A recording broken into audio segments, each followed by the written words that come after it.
네, 이번 시간에는 기계재료 시험에 대해서 알아보도록 하겠습니다. 자, 기계재료 시험에는 크게 비파괴 시험, 여기 있죠. 비파괴 시험. 깨뜨리지 않고 하는 거죠. 그 다음에 두 번째로 파괴 시험이 있겠습니다. 자, 먼저 비파괴 시험의 자분 탐상법에 대해서 알아보도록 하겠습니다. 자분이니까 영어로 마그네틱 이렇게 이야기를 하죠. 그래서 우리는 이 탐상법 보고 M 이렇게 T라고 합니다. 가끔 시험 문제에서는 이렇게 줄여놓은 여러분들 이니셜 문자를 묻기도 합니다. 그렇기 때문에 반드시 알아두셔야 됩니다. 자, 이 자분 탐상법은 자분을 어떻게 보면 쇠가루라고 해도 상관이 없겠습니다. 이것을 재료 표면에 이렇게 뿌리면 그 다음에 자석을 넣었을 때 자석이 흐트러짐을 볼 수가 있게 되겠습니다. 자, 그 다음에 두 번째로 침투 탐상법이 됩니다. 자, 요거는 페런트런트라 해서 이렇게 통과하다 이런 뜻이죠. PT라고 우리는 이야기를 합니다. 자, 이 탐상법은 재료 표면에 침투제를 침투시키고 그 다음에 나머지 표면에 침투제를 잘 닦아서 그 다음에 현상제를 이용해서 톡톡 때려서 그 다음에 결함을 탐상하는 경우가 되겠습니다. 자, 그 다음에 초음파 탐상법은 우리가 울트라소닉이라 그러죠. 그래서 우리는 여기에 UT라고 이렇게 이야기를 합니다.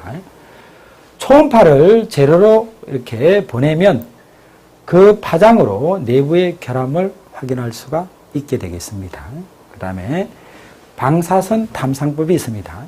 방사선 탐상법은 라디에이션 테스트라 그럽니다. 그래서 RT라고 우리는 이야기를 합니다.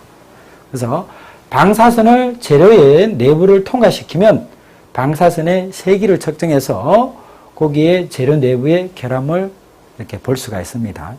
엑스레이 있는 거 있죠. X선, 그 다음에 감마선이라고 그러죠. 자, 감마선.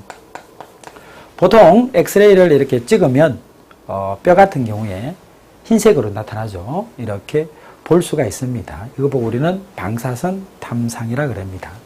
자, 이 말고 비파괴 시험에는 이 외관 검사라는 게 있습니다. 외관 검사. 자, 외관 검사를 보통 우리는 VT라 그럽니다. 비주얼 테스트. 자, 그래서 VT가 되겠습니다. 자, 그 다음에 두 번째로 이제 여기까지가 비파괴 시험이고 이젠 파괴 시험에 대해서 한번 알아보도록 하겠습니다. 파괴 시험의 가장 기본적인 시험입니다. 자, 인장 시험입니다. 인장 시험이 가장 기본적인 시험이 되겠습니다. 시험편을 가공해서 양쪽에서 인장 하중을 가지고 잡아 당깁니다.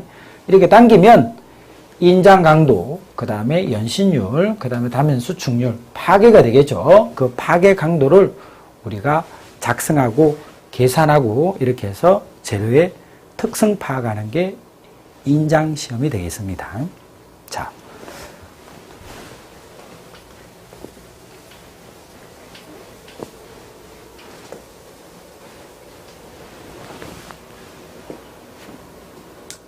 자, 이번에는 경도 시험에 대해서 한번 알아보겠습니다. 경도는 얼마만큼 무르고 그 다음 굳었냐를 알 수 있는 시험이죠. 그죠?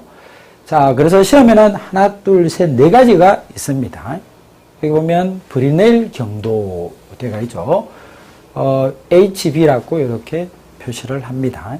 자, 시편에 만들어져 있는 시편에 이런 강구 있죠. 동그란 구를 가지고 이렇게 힘을 가지고 시편을 눌러버립니다. 눌러버리면 이 시편이 눌려져 있는 표면적 있죠. 이 표면적 부분에 눌러넣은 힘, 요걸 우리는 브리넬 경도라고 이야기를 합니다. 그래서 여기 보면 강구에 있는 D랑 그 다음에 눌려져 가지고 있는 여기 D죠. 자, 요걸 가지고 여기서 수식으로서 풀었습니다. 자, 비커스 경도는 HV라고 이야기를 합니다.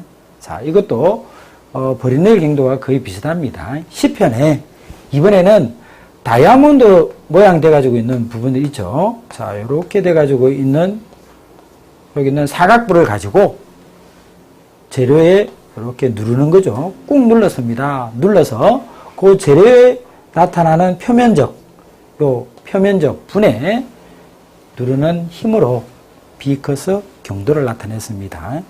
자, 그런데 요걸 여기에 보면 여기 D는 대각선의 길이다 이렇게 되어 있죠. 자, 요걸 조심해야 됩니다. 여기에 있는 D는 눌려졌는 사각이 여기 대각선이 있겠죠. 이런 대각선 여기에 평균값이다라는 것을 알아두셔야 됩니다. 자, 그 다음에 노겔 경도는 여기 위에 있는 브리넬 경도와 그 다음에 비커스 경도를 두 개를 동시에 사용했다라고 이렇게 생각을 하시면 되겠습니다. 그래서 시편에 재질이 조금 무르다, 즉 연한 재질 같은 경우에는 강구를 이용을 했고 그 다음에 좀 더 경도가 있는 그런 재질에는 다이아몬드를 활용을 했습니다. 대신에 이거는 눌렀을 때 여기 있는 눌려졌는 깊이로 측정을 합니다. 차이점이 압입되는 길이로, 여기에 길이죠. 압입되는 길이. 자, 길이를 넣어서 경도를 측정한다. 이것만 꼭 아시면 되겠습니다.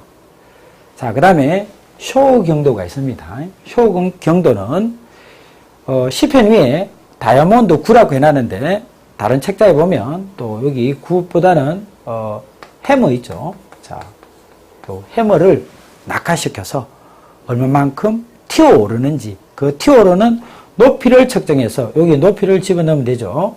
이거는 원래 높이입니다. 자, 이렇게 넣어서 경도를 측정하는 게 쇼 경도가 되겠습니다.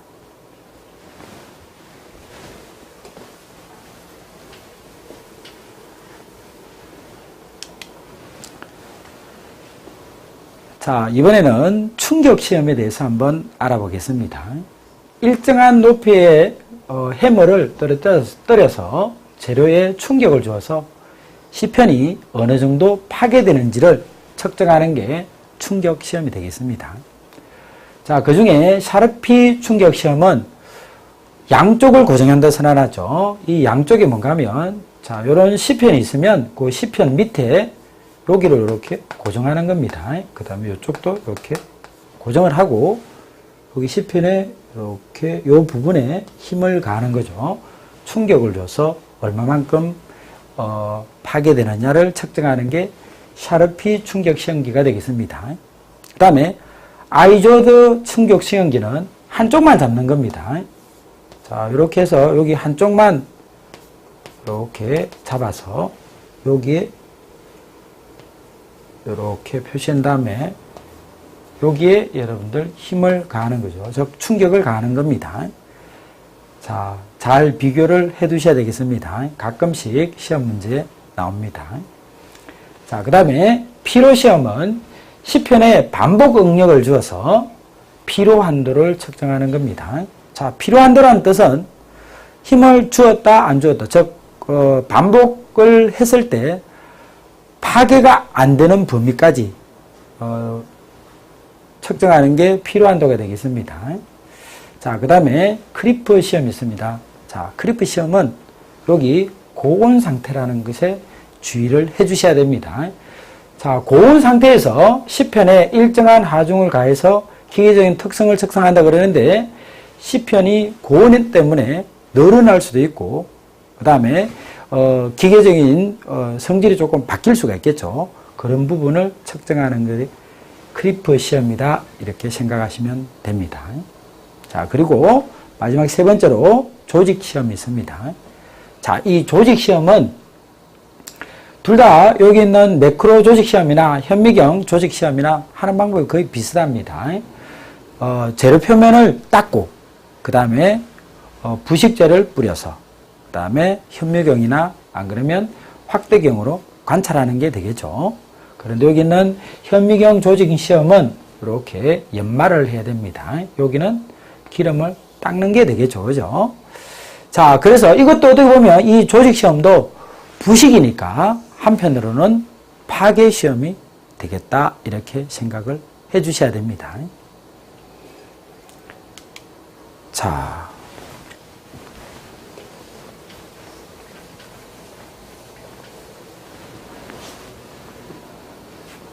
자, 이제 문제를 한번 풀어보도록 하겠습니다. 해머를 일정 높이에서, 자, 이 해머를, 강구라고 이렇게 생각해도 되겠죠. 일정 높이에서 10편에서 떨어뜨려서 반발 높이 H입니다. H에 의한 경도를 측정하는 시험은 이렇게 물었습니다.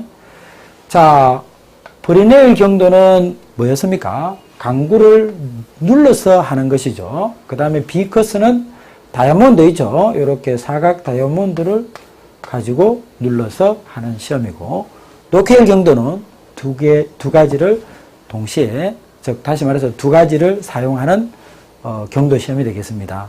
쇼 경도가 여기 반발 높이로 경도를 측정하는 것이죠. 그래서 답은 4번이 되겠습니다.